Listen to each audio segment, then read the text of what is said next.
And I think it's good to remind ourselves of that. I heard a lecture a number of years ago where someone says, what is it that makes a nation wealthy? And I thought for a minute, I wasn't sure I knew, and he said, natural resources. And I thought, yeah, that's it, natural resources. And he said, you'd be wrong if that's what you thought. I'd submit to you, if it were natural resources, that the continent of Africa would be the wealthiest on the face of the globe, and the country of Japan would be the poorest.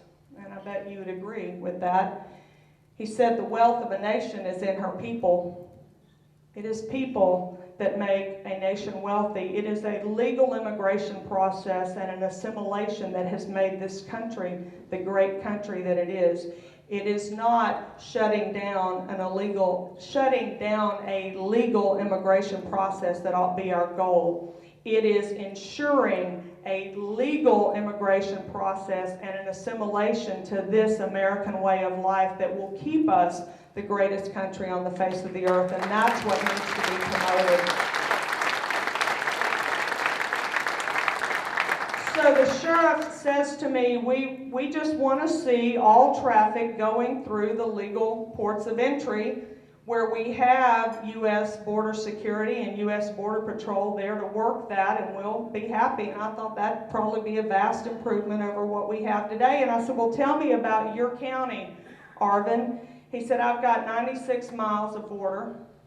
I've got one legal border crossing. I have 5 men on that border dedicated to border enforcement. I have agreements with all of my border landowners. Not every sheriff along the border can say that, but all of my landowners have agreed if I find someone on their property, I can arrest that individual and charge them with criminal trespass. So we've got a state law that will criminalize that behavior, and that individual gets a criminal record, and I call Border Patrol, and they pick them up and they take them back across the border, and if they come back, they get arrested again, and it escalates. And so that was working well for him, and I said, besides, you've just got that one legal crossing. And he said, well, I've got the one legal crossing, but we've got 9 bridges. They're maintained almost to ADA standards. He said, you can get a wheelchair across them. They're maintained by the International Boundaries Commission. I said, why haven't you closed those bridges? He said, they'd throw me in jail. I said, well, what if the state of Texas closed them? And he wasn't sure. Hadn't really talked about the state of Texas closing those bridges, but hello.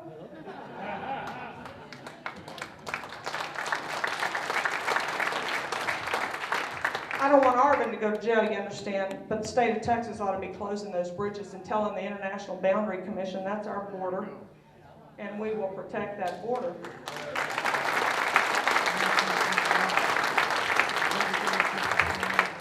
I had an individual question me on Monday night at the Tea Party about the deportation of illegal immigrants through Presidio. That was news to me. I did not know about that. I looked that up yesterday after I heard the governor talking about it some on the Joe Pags show.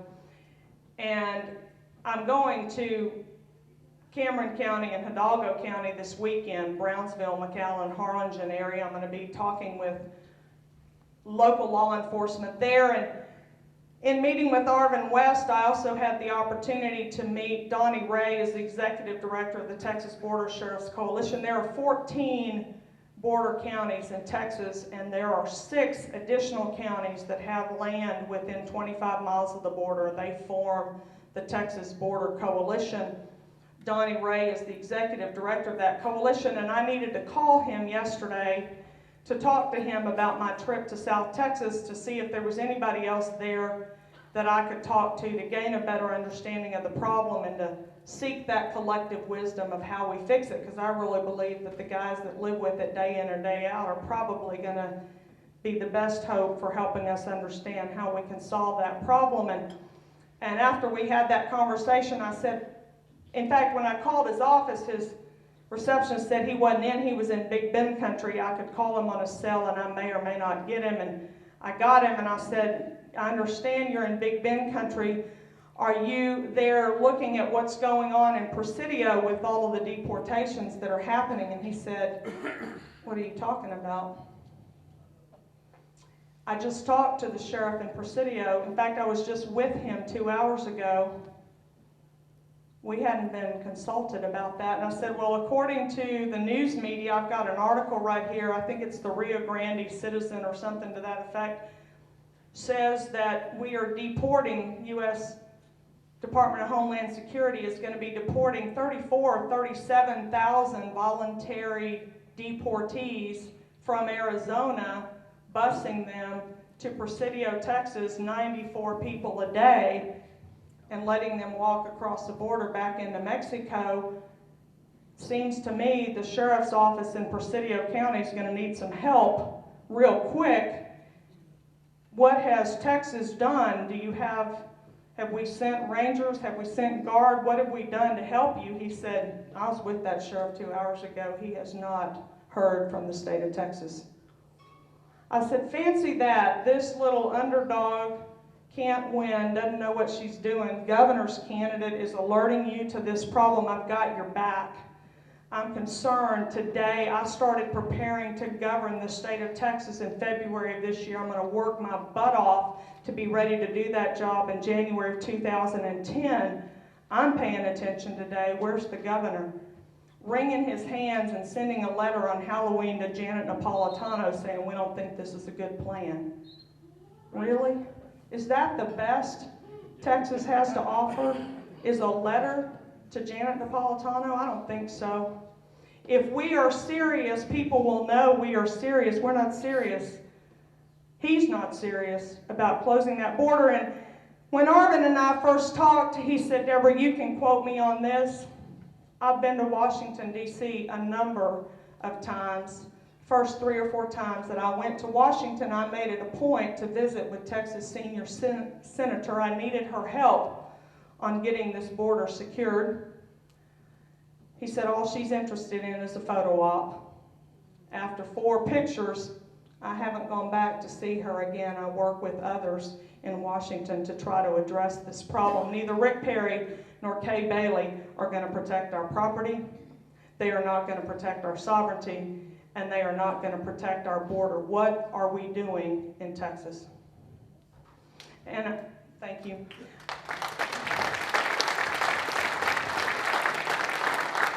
I appreciate what Tracy had to say.